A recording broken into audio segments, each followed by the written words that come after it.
पंडित जवाहरलाल नेहरू, याच्यानंतर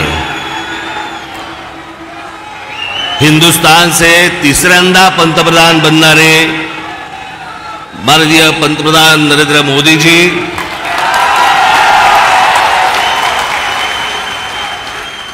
सन्माननीय व्यासपीठ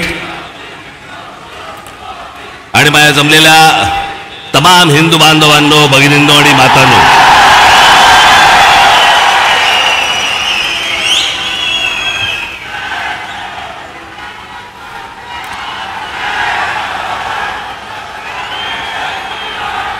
मोदीजी, आपण मुंबईमध्ये याच्या अगोदर अनेकदा आलात,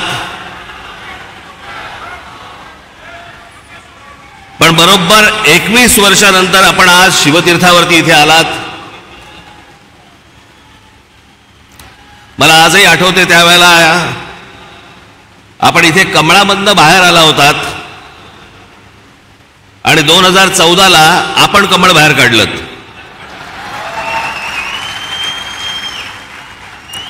मी आज फार वेळ काही भाषण करणार नाही. आपल्याला सगळ्यांना मोदीजींचं भाषण ऐकायचं आहे. गेल्याच महिन्यामध्ये माझं इथे भाषण झालेलं आहे. 3 टप्प्यामध्ये फक्त बोलणार आहे मी. त्यातला एक टप्पा झालेला आहे. त्याचा पहिला टप्पा होता मोदीजींची पहिली 5 वर्ष. त्या टप्प्यावरती जे बोलायचं आहे ते 2019 साली बोलून गेलोय.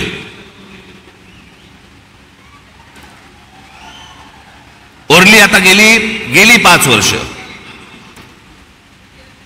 मला असं वाटतं आता देवेंद्रजी, मुख्यमंत्री अजितदादा, इतर सर्वांनी, उद्धव ठाकरे, शरद पवार आणि इतर सर्व माणसांवरती वेळ घालवला. मला असं वाटतं त्यांच्यावरती बोलायची गरज नाही. जे सत्तेतच येणार नाहीये त्यांच्याबद्दल आपण का बोलतो?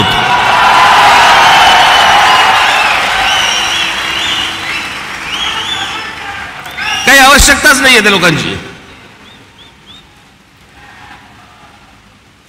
मला असं वाटतं की अनेक अशा योजना ज्या गेल्या 5 वर्षामध्ये झाल्या, मी त्या दिवशी माझ्या सभेमध्ये म्हटलं होतं, टीकेच्या वेळेला टीका, समर्थनाच्या वेळेला समर्थन, प्रशंसेच्या वेळेला प्रशंसा.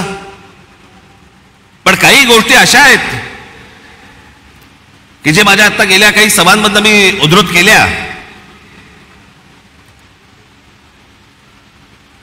की 90च्या दशकामध्ये जे एक प्रकरण घडलं सगळ्यात मोठं, ते म्हणजे बाबरी मशिदीचं. हजारो कारसेवक तिकडे उत्तर प्रदेशमध्ये गेल्यावरती तिथे मुलायम सिंग यादवच्या लोकांनी, पोलिसांनी तिकडे आमच्या कारसेवकांना ठार मारले, शरयू नदीमध्ये प्रेत फेकून दिली. ते चित्र काही माझ्या डोळ्यासमोर कधी गेलं नाही. आणि ज्यावेळेला बाबरीचा ढाचा पडला त्याच्यानंतर ते राम मंदिर बनवू मनात असं आलं होतं की कधी हे बनणार नाही बहुधा. पण मोदीजी, मी आपल्याला खरोखर धन्यवाद देतो की आपण होतात म्हणून ते राम मंदिर होऊ शकलं.